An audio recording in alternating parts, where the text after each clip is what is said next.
Hello, everyone, and welcome back. I'm Peaceful Nick, the medium. We're joined by the wonderful and handsome Coach Willett, checking out his hair, making sure it's just right.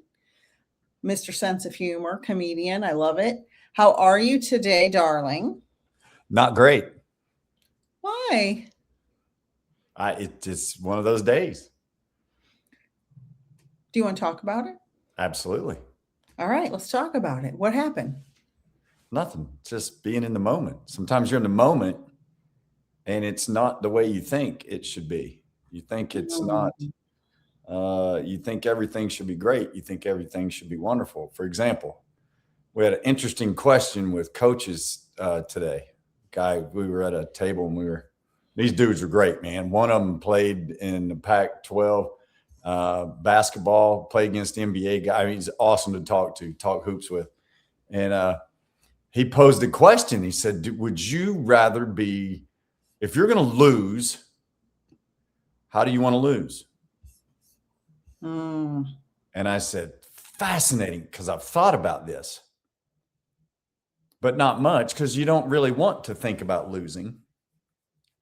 He said he would rather just be blown out, just by 40. Dude, gone. Don't want to know this and that. Don't want it to be close, because then you get close and this and that. Was just that far away.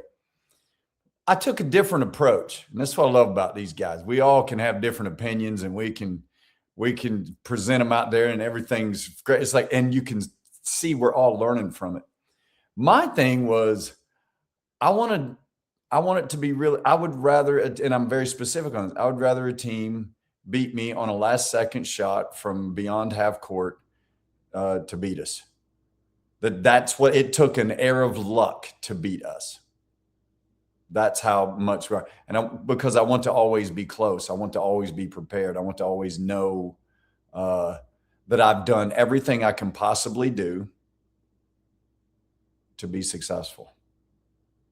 Because if I know I need to do some things and I don't do them, and then I get drilled, blown out, whatever, well, that I already knew what I should have done. I just didn't prepare. I didn't do it. That I can't. I have serious trouble with that, which is in the moment. How do you do those things? How do you do what is in the moment? How do you have to stay in the moment to do what's in the moment? So many times, my meditation has taught me so many times where our thoughts are mostly about the past or the future. We're stewing or happy over the past, something that happened in the past, a good memory, a bad memory. Or we're terrified of what could happen in the future, or elated by what could happen in the future. We do all that, and we miss what we're doing right now. We miss someone saying hello. We miss someone seeing something that a beautiful sunset, a nice picture, the taste of a great cup of coffee. Something along those lines. You miss those things, and then regret sets in. But then now it's in the past, so you start thinking about the past, and guess what? Now you're missing more of the present. And it's tough. It's really difficult. In the athletic world, we're constantly talking about now. Do what you can do now to make yourself better down the road. Do what you can do now. For example, we harp on our football game, watch film, watch film, watch film, watch film, watch film. And it's so important that Hall of Fame players will do short clips on YouTube about how important it is to watch film. Right. And it's like, interesting. And so we show that to them. Guys in the Hall of Fame won Super Bowls. They're sitting there with other new guys in the NFL, and they're explaining to them, this is why it's so important to watch film. So when you get to certain moments, your preparation leads to a moment. Well, in that moment, you're watching film. That's the moment you're in. And then you prepare and you pray. Then you get to the moment at hand, and that's where you need to be. But it's funny, we struggle with it, but people they don't do that. They just kind of, whatever. I'm going to be this and I'm going to be that, but I'm not going to do what it takes. Right. Because being in the moment is difficult. which is very interesting. It's like, is that the problem? We're so, as a society, not in the moment that we miss the opportunity to build value for ourselves and improve Right. ourselves. I mean, that's a question. I can't speak for everybody, but it gets, I find myself doing it. I'll be sitting there glazing off at the side of the computer, whatever, and I know, oh shit, I just lost 5 minutes because I'm thinking about something else or doing so, or what I'm going to be doing or what. And then you're like, why did I give that time away? And that's a portion of your life you're just giving away, and we don't even know it. So then you go to like, okay, when I was young, I was this and that, blah. I got older, I realized. What did you realize? It's important, what's truly important. Because when you're young, did anybody realize what's truly important? Most people know. And if you didn't, I blame the adults and the teachers and the leaders, not just school teachers, but like adults that are parents, leaders are like, what are we doing to get their attention? Are they being taught this? Or is your personal life so important and so above everyone else that the child you decided to have or mistakenly had is not as important? So you're not thinking about what fragile minds they have and how you can impart some lifelong wisdom on them that will help them in their life. And if you're not, I guess I have to watch what I say a little bit, but shame on you. That's not what then don't have a child. Don't be a school teacher. Don't be a coach. Don't be a leader. Don't try to speak stuff to people. It's two things. You need to impart wisdom and admit when you're wrong. Mm-hmm. That's being in the moment to me, as far as that goes. And help them, show them the way. Show them. I ripped a couple of guys the other day. I went nuts on them. And then it got worse. There was a very dangerous thing done. Didn't mean any harm. Had no thoughts of hurting anyone or anything like that. But he did something extremely dangerous. Extremely dangerous. And I called him and I was talking to him. I was a little upset. He starts laughing. Oh boy. And another kid starts laughing. And my your anger's hitting a high point. And then we just go through the roof. But at the same time, it's like, yeah, I'm going to be angry at you. And in this moment, I'm going to show you how angry I am. And I'm going to let you know what you've done and what could have happened without you meaning to do that. Mm-hmm. I'm not going to insult you. I'm not going to put you down. But we're going to talk about being in the moment where you should know not to do what you just did. Exactly. And so we had that. And I got really loud and really vocal and the next day they came in and we talked about it again. And they were like, one kid said, yeah, Coach, you're one of the nicest people I've ever met, but you're outright scary when you're mad. And I said, well, wait a minute. I understand why you said that, but let's not say mad. Let's say that was an extremely important teaching moment. And so we started down that path. And then it was being taken lightly by you, and you were being disrespectful. And that's okay. I don't care about that. What I care about is I'm going to make sure you hear me. You do with it whatever you want, but I'm going to be loud and clear and very simply put down what you need to hear. If you don't pick it up, that's on you, brother. That's all you. But I'm going to put it down. I'm going to leave it out there for you. I think they picked it up. So for the moment. And then let me tell you, these are people I love dearly. I love these people. They're so cool. And that's okay that you get upset and you're like, this is a moment I need you to hear me. It's like we laugh and talk about, oh, and I used to have this question. I was like, I can sit with a young man and I can say, listen, the stove is on high. The fire's hot. The flame is blue. The hottest flame. Is it blue or green? Blue. Blue. Thank you for that. Don't stick your hand in there. It's going to burn you.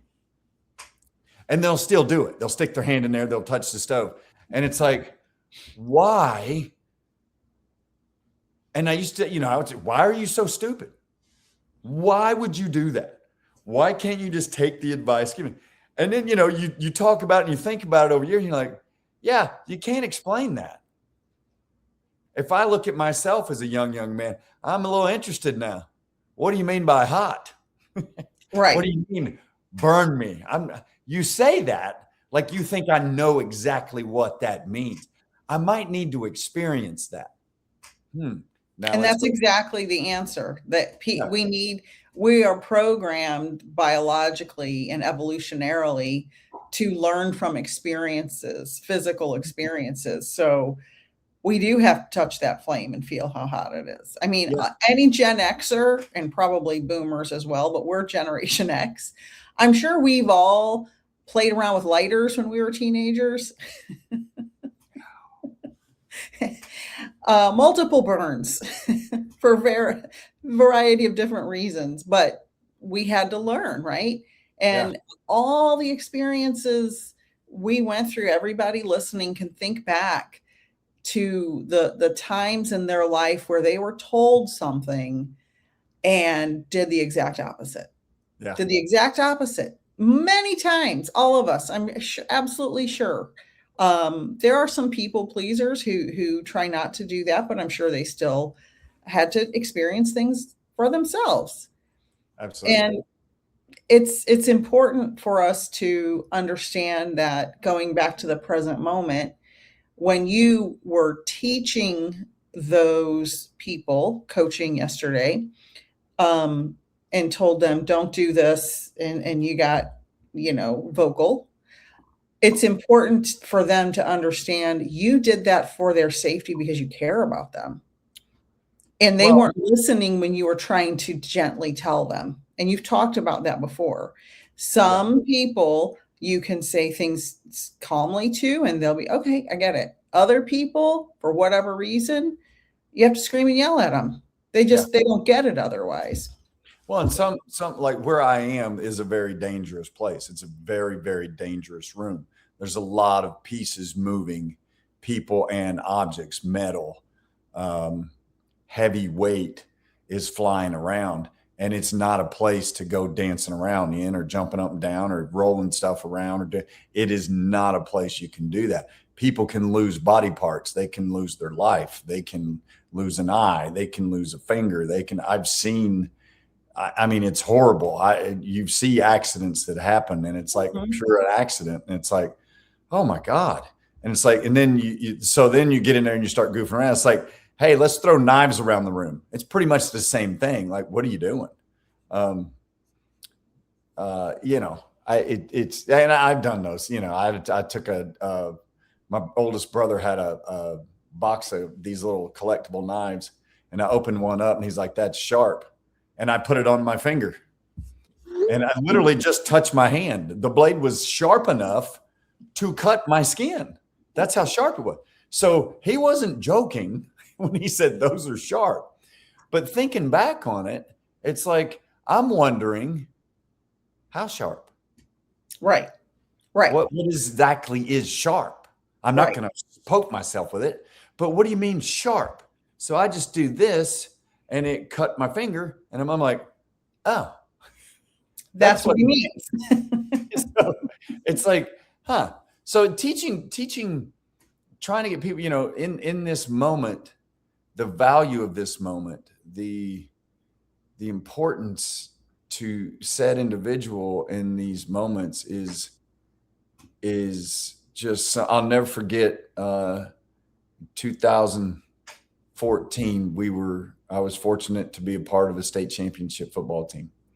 And the moments you have in that whole season, in that certain trips you're on and bus rides and this and that, and then unpleasant things that, you're stuck in here. And this, you have, oh, the locker room's only got 2 showers. Great. And there's how many kids here? The nasty food you're handed after a game sometimes. Mhm. That's all you got. Trying to fall asleep on a 5-hour bus ride home, that you're starting at midnight is Right. not, there's a lot of stuff that packs into that. And then you get to that climax. There's also great moments in there too. Just these phenomenal moments that stick out in our minds. And turning around on the field and listening to the fans sing our fight song and seeing a really valuable player of mine that I was really close with, and he was graduated at that point, and then seeing the stage and then them telling us, hurry up, get off the field, because there's another game. And then we're walking off the field, and then you go in there. It's like you go down the tunnel, and then you come back out, and it's like, what? I'm not done yet. I'm not done. And I walk up there, and I walk over, and I see a senior kid. I love this kid. Still in touch with him today. And he's standing there in the back of the end zone. We're in the Georgia Dome. And he's just looking out across the field. And I said, hey, what you doing? And he said one of the coolest things. He goes, I'm not ready to go yet. And I said, you know what? I'm not either. I'm going to hang out with you for a while. We stood there, I don't know how long.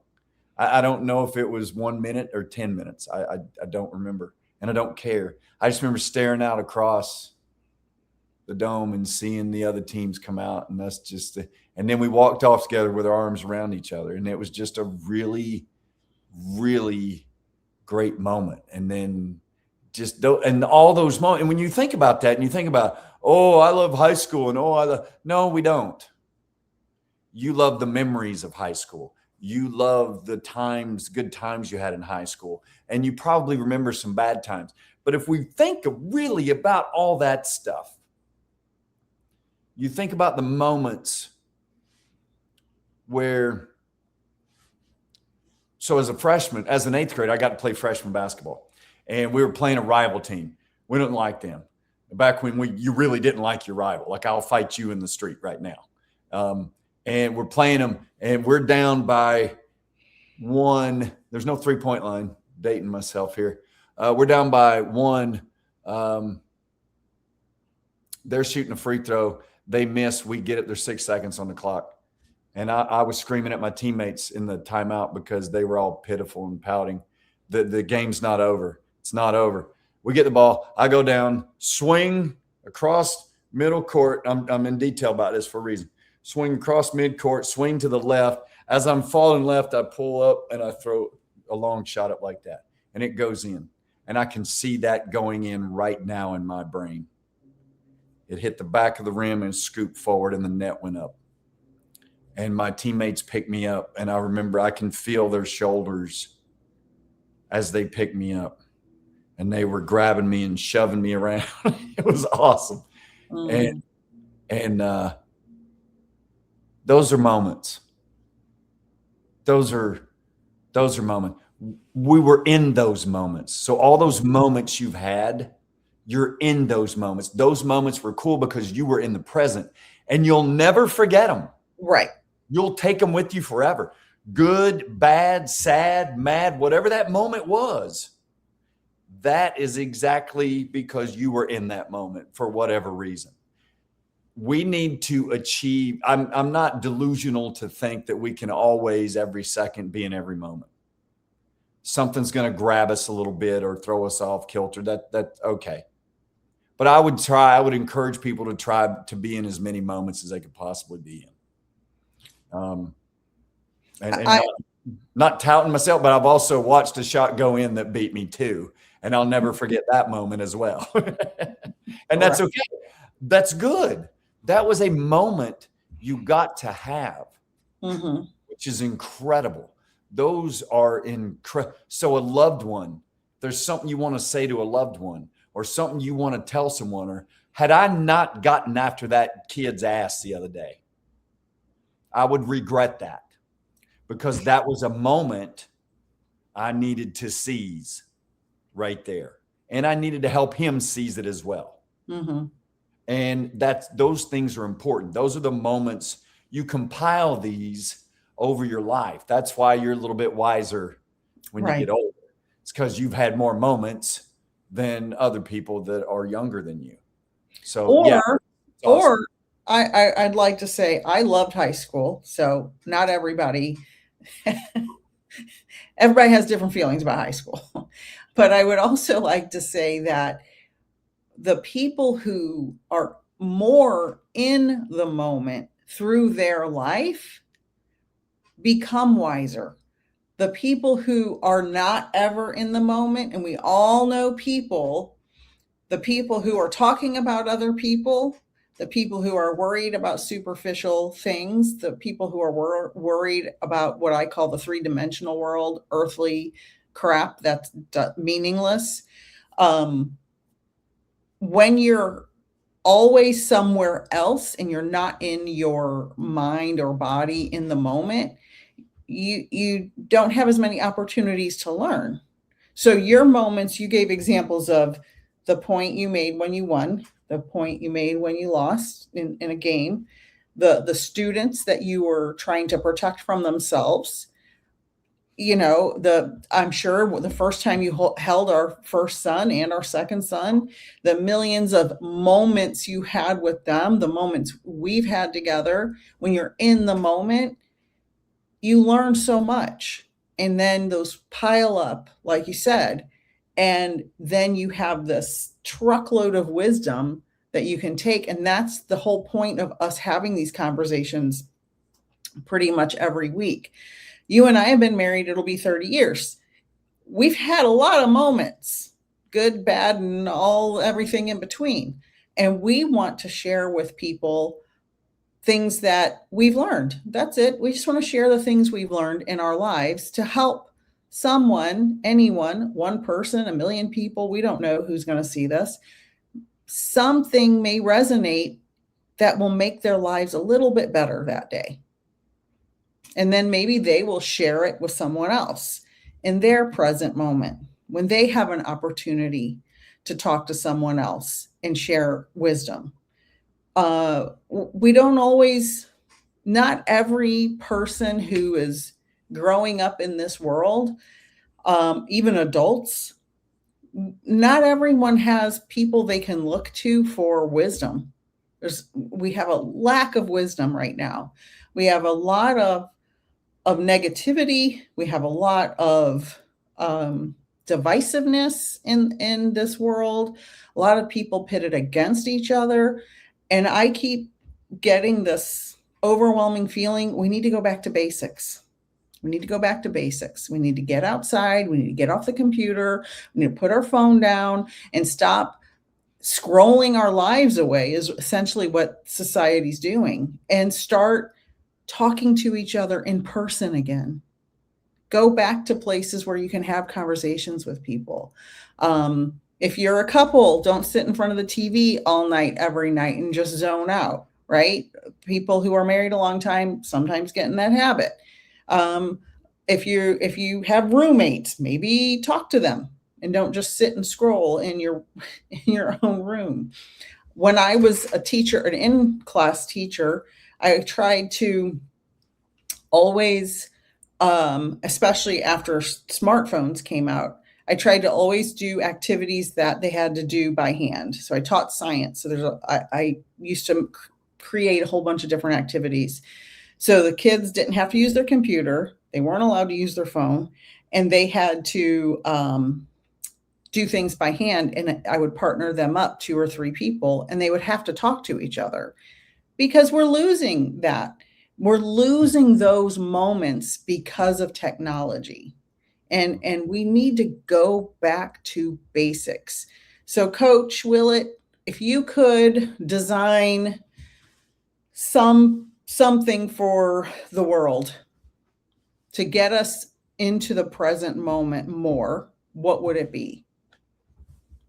Meditation. Meditation helps you do that. It simplifies the thought process, and it explains. I had a class meditate the other day, and one of the guys was like, "Oh, I do this before every game." And I go, "Yeah, this can center you. This will help." Special forces people use it in extreme, stressful, anxiety riddled situations, life-threatening situations. They use things like that to control their breathing, which helps them think better and make better decisions, and practice it. You got to practice. Everybody wants to put, especially in, the athletic world, everybody wants to be the one to hit that shot or be the one to do that, and I always think of Michael Jordan, who probably missed 300. I think it's around 300 and some shots he missed or took, and he only made 26 game-winning shots. That's not a good percentage at all. Which ones do we remember? The game-winning shots. Which ones does he remember? The ones he missed. Yes. It's like the Joe Montana story we heard. Yeah. Yeah. Yeah. He won a second Super Bowl, and he's like, hey, it was average. Now he was named MVP, but he's sitting there. It's average. It was average game. It wasn't a great game. I can always do better. And you know what? He wasn't in the present moment. No, he was. He was. He wants to do better, and he tries to do better, and he knows that he didn't do as good as he wanted to do. So his expectations are really high for himself. Now, he needed dad to bring him back down to earth and be like, hey, you're right, but stop being a fool and go celebrate. You did win MVP and you won the Super Bowl. You won the championship. Go celebrate that with your friend and get back in the moment of that moment. But he was in a moment of where, for him, he wanted to do well so the people around him do well. Yeah. So like if he does well, then you got receivers and running backs. Now they get success as well. So I get that. And that's important. Same thing with Jordan, same thing with Kobe, same thing with LeBron. They want to, Steph Curry. I mean, is there a mistake of why he's the greatest shooter of all time? No. Look at the hours he's put in. People don't understand it. Somebody asked me the other day about professional athletes. Had I ever met any? I said, yes, I have. I've been very lucky and blessed, and in a good moment when I met some of them. Some I watched them train a little bit. Some I was around. Some I played against, and I was fortunate, or played with, and was fortunate to be up close to that. But they were enamored by the size of how they had met a professional athlete. It's like the size of that guy was just, I go, see, and I talk about that a lot. And I'm sure it gets boring to you and our sons and some people close to me, but it's something to behold. And the thing is, these people don't get that way for no reason. They weren't just blessed with size. LeBron James, if you really want to put it into perspective, he's 6'9", and he weighs about 265, 270 pounds. That is a massive individual. I mean, you have to think about, like, you're next to me. I'm 6'6". You know how tall I am. He's 3 inches taller than me. He outweighs me by more than 100 pounds, about 100 pounds. And to watch him move so gracefully, like, this is not by mistake. He wasn't blessed with that. He's worked at that. And when you see, some of these dudes are pretty awkward. Some NBA guys I've been around, their shoulders are massively wide and their hands are freakishly huge, and their arms are way longer than what their body looks like it should be. And they just look awkward. And the only place they look at home is on a basketball court. Football guys, a lot of the same way. These dudes are massive. They're big and they're muscular. They're strong. They're bulky. They take quite a pounding. They hit the ground hard. They hit each other hard, and they pop right back up. It's impressive what they do. But what does that come with? It comes with being in the moment. Each and every day they're putting in the time to make themselves physically able to perform at a very high level of this. Now, not everybody can do this. Right. And let's break it. So there's some that genetics plays a role, and you're just not ever going to be able to do it.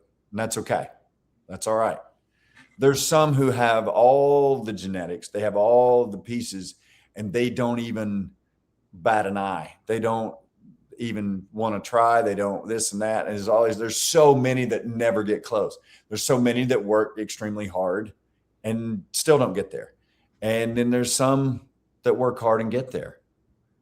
But you have to stay in the moment in all of these things. And it's not just, you know what? I'll put in the work today, and then in a week, I have to do it now. I have to do it now. I have to do it now. I have to do it now. Now, what I mean by that is it's not just about what you do in a weight room or on the track, or it's what are you eating? How much rest are you getting? When are you eating? How much training are you getting? How much rest and recovery are you getting? Sleep, all this stuff. All of this stuff plays a role. If you're not in the moment with these things, it's not going to work.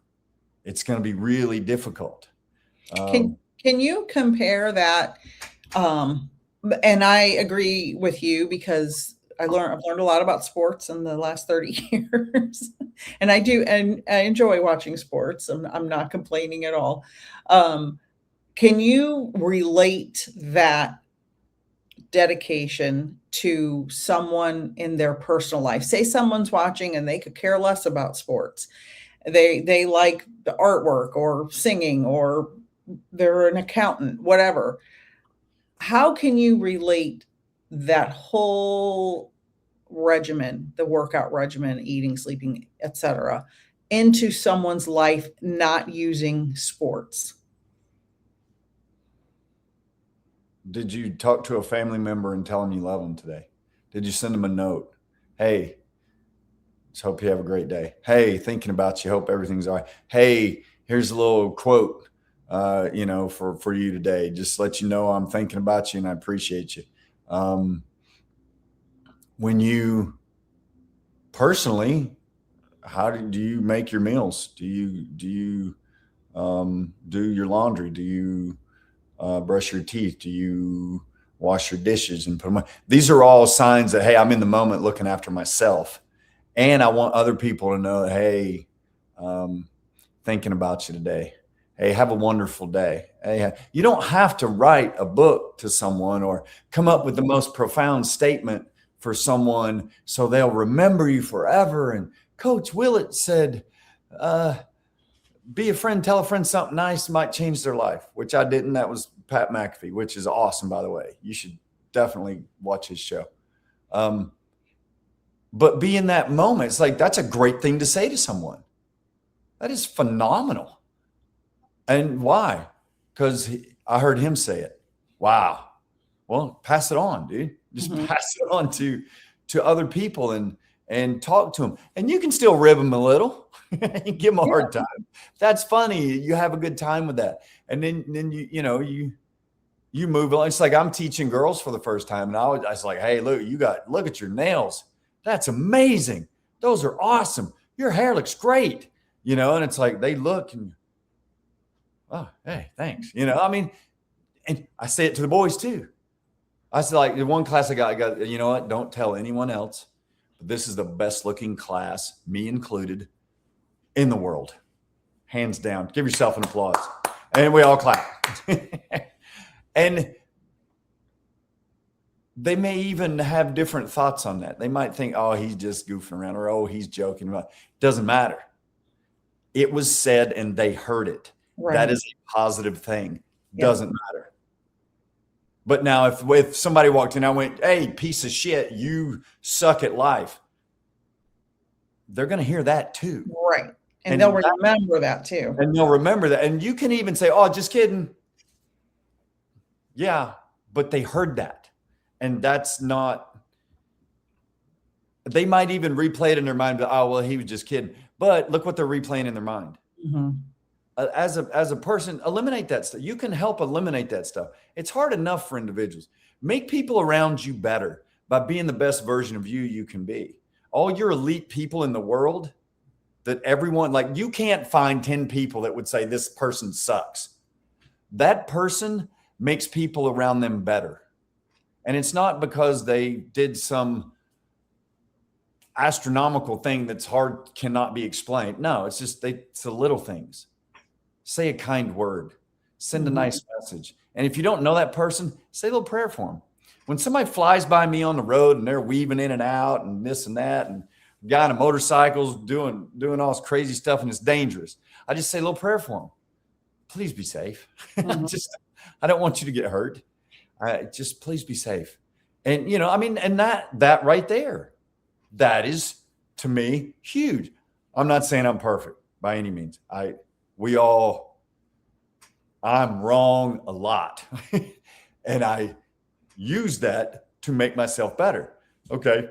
Because I used to not. I used to see a person I was like, you effing idiot. You're putting people's lives in danger. You should die.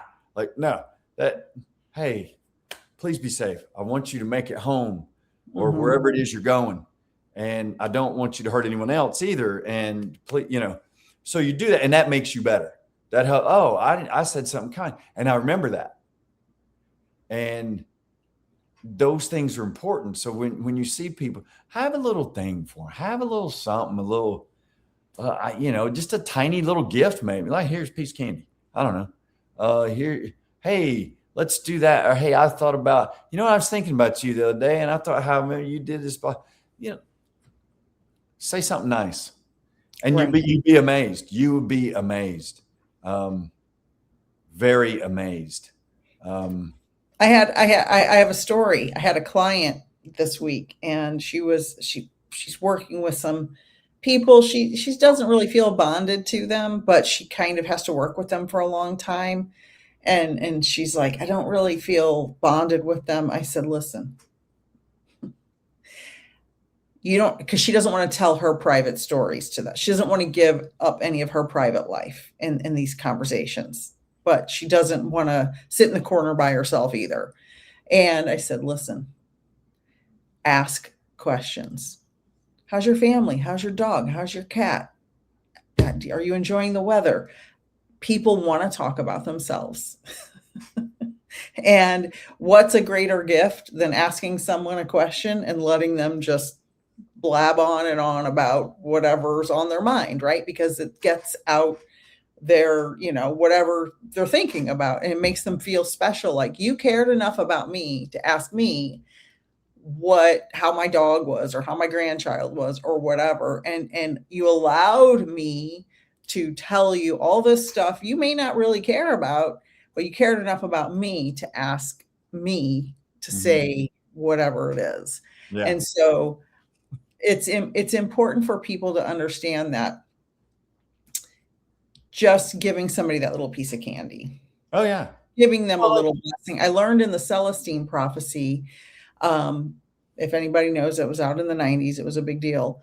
One of the things I learned in that book was, if you don't have a physical gift to give someone, give them the gift of a prayer. It could be a silent prayer. If you're at the cash register and the checker lady is, having a hard time, she's in a bad mood or sad or whatever, say a little silent prayer for her.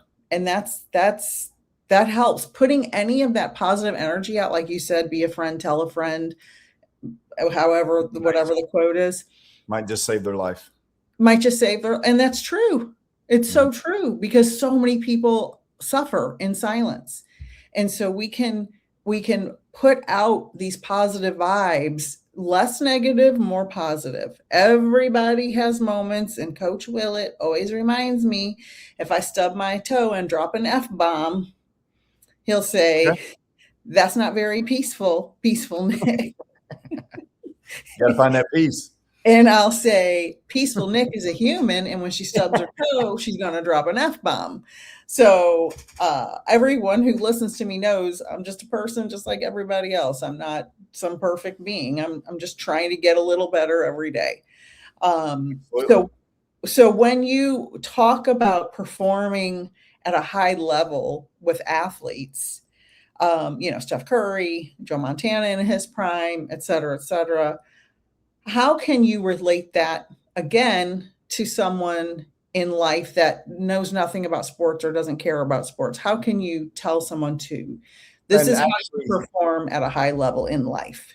actually, that's even harder to do than a professional sport, but everybody's capable of doing it, regardless of your upbringing, regardless of where you're from, regardless of anything. You have the opportunity to figure things out and operate accordingly. Now, what does that entail? Same thing as athletics. It's attention to detail in the moment with every single thing you do every single day. You cannot let your guard down. I used to think you could let your guard down and just kind of chill for a while. That's when you get punched right in the face or hit with a brick or something. And you're like, I did not see that coming.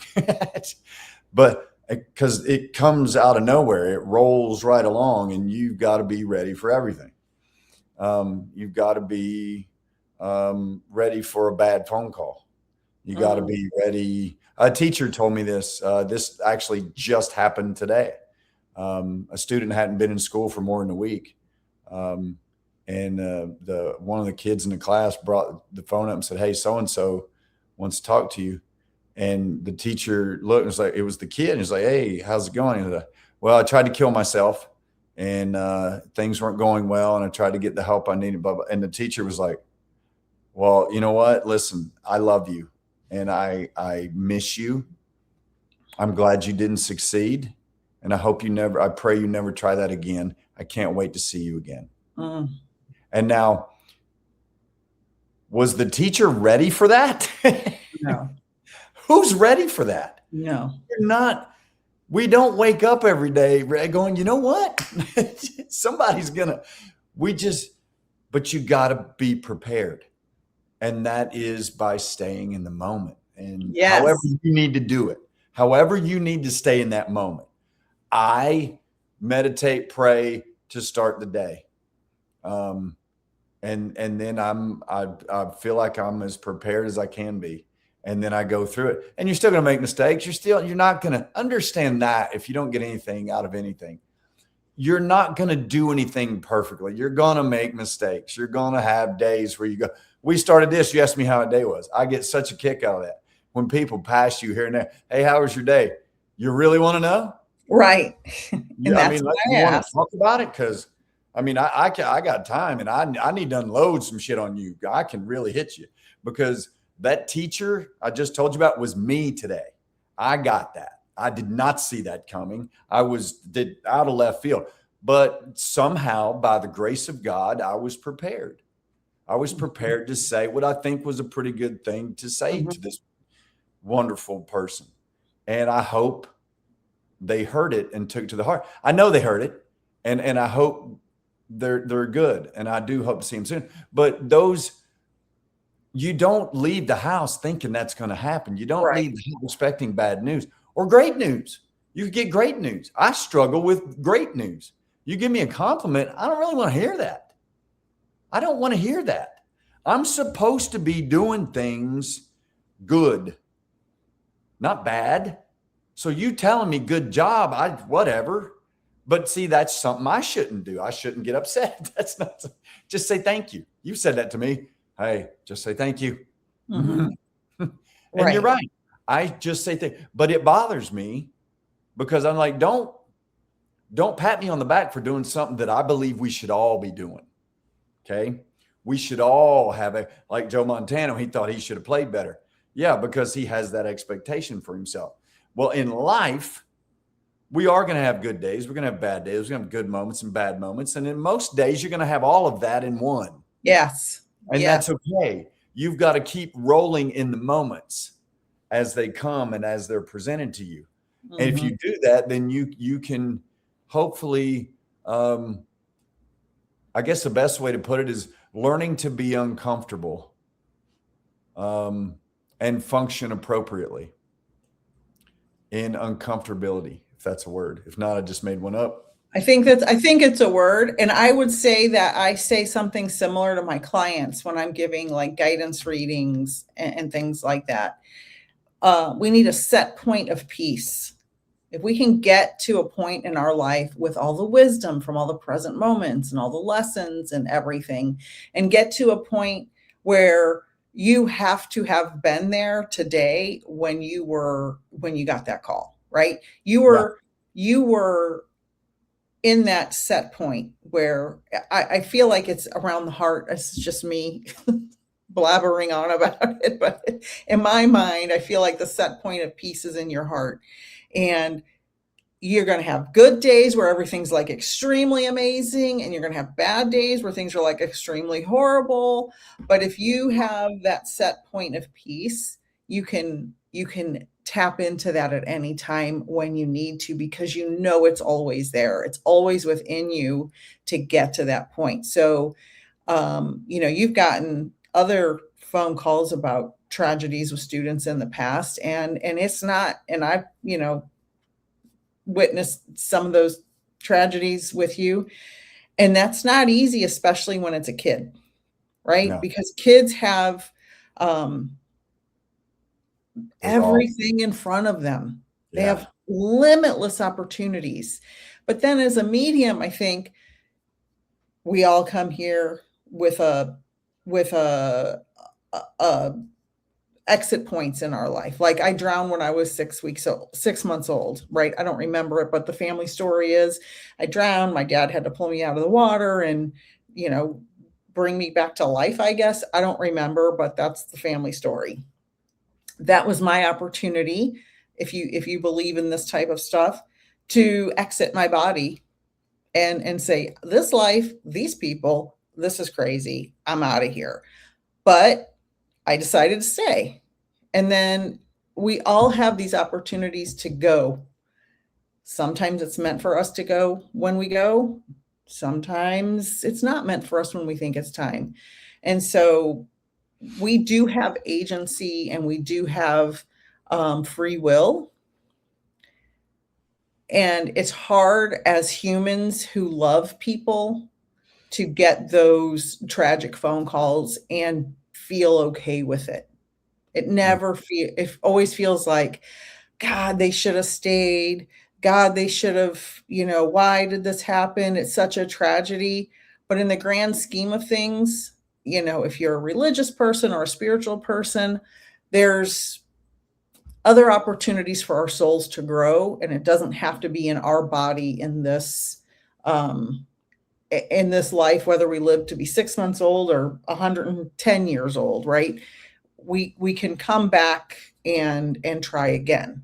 And I'm not trying to be flippant or cold or encourage anyone to do anything ridiculous. I'm just saying that as a person who is human, but I also understand the spiritual side of things,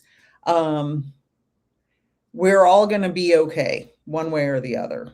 And we only can be okay together if we share each present moment with each other to the best of our ability. A lot of people, life is a series of moments, and soak them in and all that stuff. It's awesome. And Jocko Willink, he's a Special Forces retired SEAL commander, talked about no matter what happens, good. Your response is good. And I'm like, what if something bad happens? See, that's my first thought. Right. Say, yes, he addressed that too. Yeah, you didn't get the job promotion. Good. Your resume probably needs some work.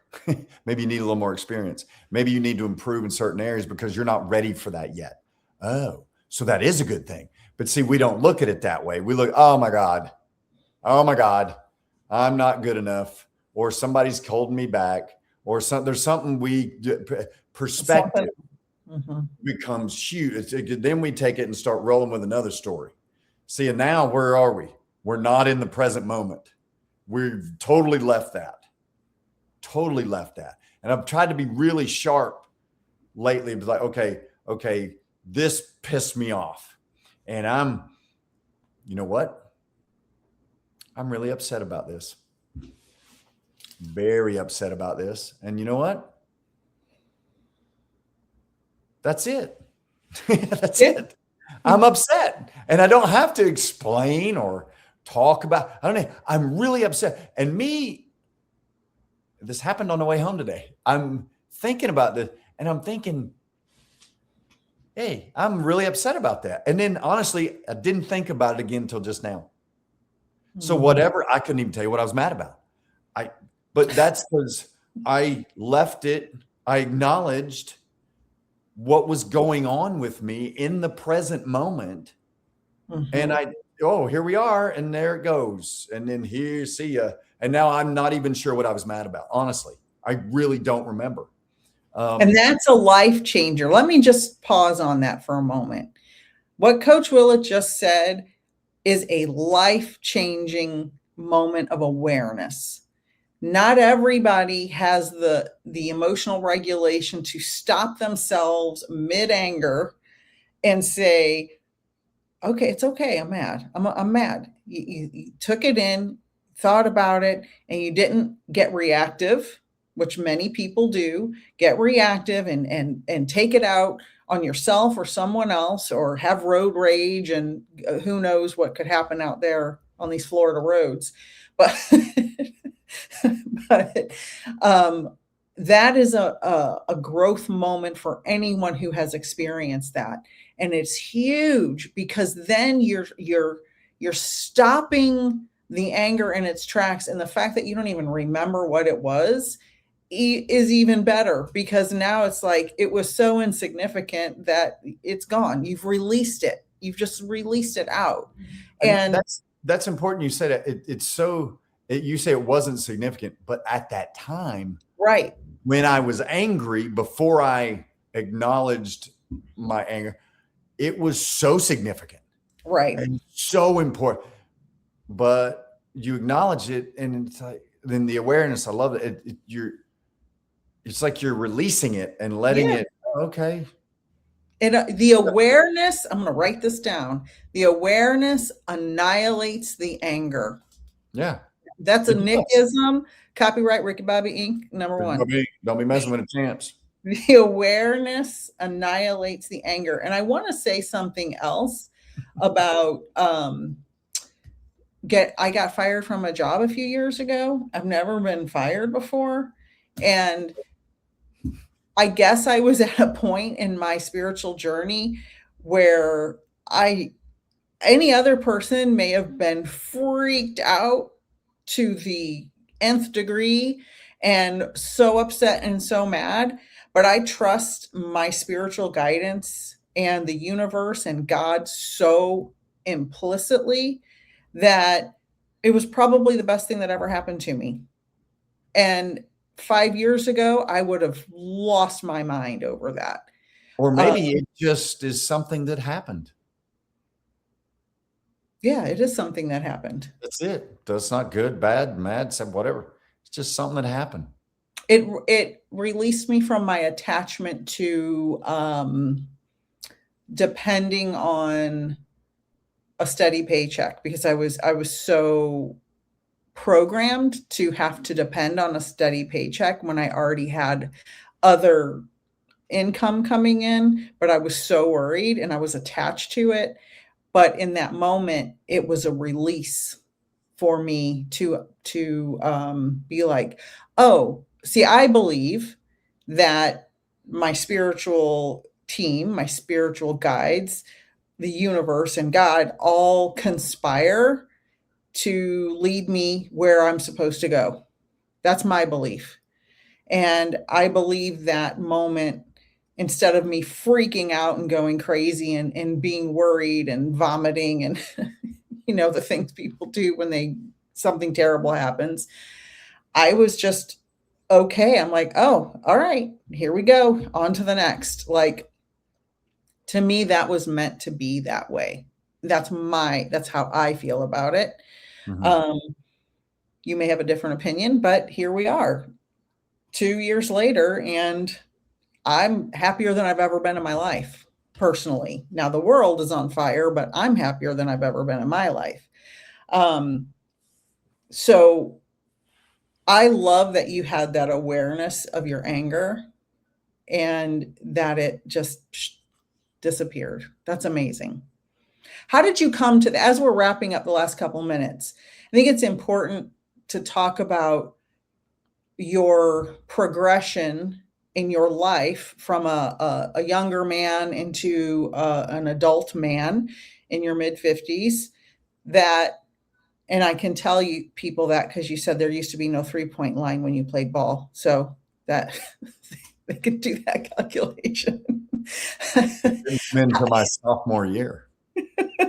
How did that transform for you? Because I think obviously we you all just grow. step out a little farther to the 3-point line. And you just let it fly, so you increase your range. See what I did there? I see what you did there. No, it's. I mean, people don't know my past on it. They don't know where I came from to see what it was like, and that's for another show or time probably. But it's what I described earlier.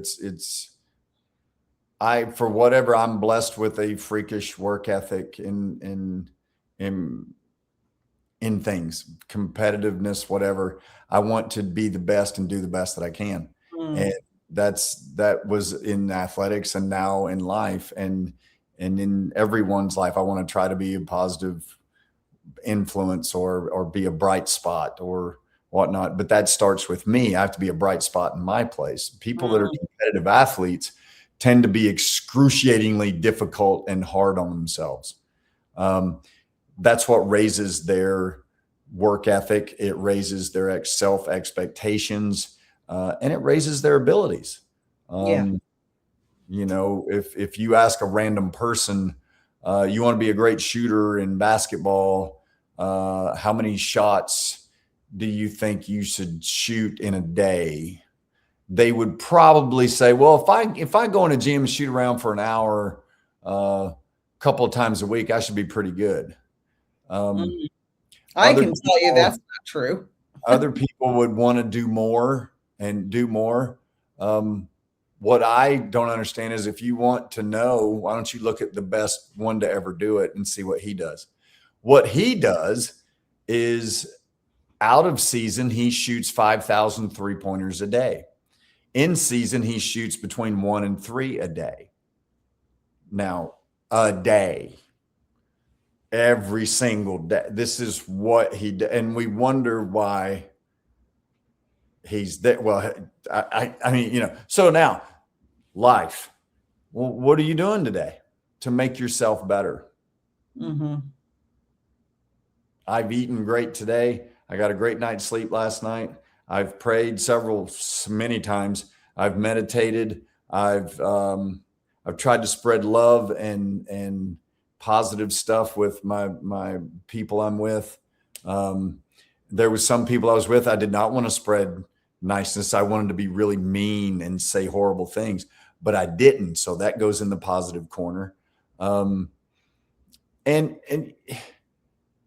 I took a run today. I worked out today. So I've helped myself mentally, physically, emotionally, all today. And God willing, I'll wake up tomorrow and do the same thing. And that becomes a daily thing. Right. Now, how do you get through all that? You got to stay in the freaking moment to do all that. That's what helps you do that stuff. Now, I hate when people talk like they do everything perfect and right. We don't. Nobody does. People on TV saying, oh, all you got to do is 7 steps and do these and you'll make millions. It's not going to happen. Sorry. They're selling you something. They're playing you. But these are things you stay in the moment. do the best you can in that moment. If you mess up, good. Learn from it. Right. And move on. Go to the next moment, the next moment, the next moment, the next moment. Just keep rolling through it. And next thing you know, you can't get to the end. Everybody talks about what's trust the process. Do you love the journey or the end results? I don't love the end result. The end results are great. The greatest interview I saw, there was Kurt Schilling was asked on the field. They came back, beat the Yankees, went on to win the World Series. They win the World Series and they ask him on the field, hey, this is great. In my opinion, it's the dumbest question ever. You win a world championship. And they say, how do you feel? I was just going to say, how do you feel? Nobody's ever said, I feel like shit. I hate this. No, they're excited, but he's like, it's kind of sad. And it was like, whoa, what do you mean? He goes, don't get me wrong. It's great. It's the greatest feeling ever. But you got to understand, we're going to go back to Boston. There's going to be a parade and then everybody's going their separate ways. Like, this is over. Mm-hmm. And so that's the process. That journey that started in February ends in early November. So you're talking about 10 months of being with these people day after day after day and traveling around the country and day after, and in the hot weather and the cold weather, all these things. And then all of a sudden it's over. But you've shared such a great experience. Like me and the young man on the field. That was 16 weeks of football. And in that moment you walk off and it's something amazing. And those memories are phenomenal. Nobody likes entering the English classroom or the teachers and the principals yelling and barking orders and not the stuff you got to be there for. But you remember the moments, you remember your friends and the good moments you had and maybe the not so good moments you had and all of those moments you miss. You miss that. You don't miss walking in that building. You don't miss walking into class early in the morning. Nobody misses that. But you do miss the people. Now, those people will go with you for a lifetime. And there'll be new ones that come and go in your lifetime. And cherish those moments. I was very fortunate, got to hold my dad's hand when he passed. And was it sad? I honestly, yeah, but not really. He had exhausted his life and he died peacefully and without pain. And it's like, I mean, what better way for your parent to go? Right. I was just like, I miss him, of course. Same with my brother. My oldest brother passed. He exhausted life. He lived 25 years longer than he was supposed to. Mm-hmm. Yeah, we got tired of him. No, I'm kidding. We didn't. Love the guy. He was awesome. And instead of being all heartbroken and pitiful and sad, it was like, you know what? Thank you. Thank you. I was blessed with a great dad and a great brother who were very instrumental in my life. And it was awesome. And I got all that time with them. That's a gift. Mm-hmm. Do you miss them? Yeah. Would I love to sit down and talk with them again? Absolutely. But I'm not going to stew and be all pitiful and sad when I got so many great times and moments with them. Right. Now, would I like some more? Absolutely. Do I wish I would have had more? Absolutely. But I did get a lot, and I'm very thankful for that. So, yeah, stay in the moment, and you'll see a change in your life in those moments. And don't just leave them when they're over. Stay cognizant of them and be aware that they're each moment, like this whole thing we're talking about, is a moment. This is important. And not just for anyone listening, but for you and me. This is important. It's important to like it's funny when you say, what are we going to talk about? I have no idea. What about this? Okay. How are we going to start? You asked me before the show. What any funny story? I got a million funny stories. But I can't think of any. And I don't want to try. Because if I do, I won't think of any. So I'm not wasting my time. I'll just let it flow. Let it go. Let it go. You're in the moment. What you need to say, you will say. It's when we're not in the moment, we're thinking about, you know what? If that person says this, and I'm going to say this, and then all of a sudden they say it, and you're like, what? and then you walk off or walk away. You didn't say what you needed to say. Why? Because you weren't in the moment. Mhm. Does that make sense? Yeah, absolutely. I had that experience today. I was recording with another creator earlier today, and he asked me, did I prepare? Because we were doing something special. You guys will see it. It'll play tonight, Thursday night on YouTube. I'll post about it.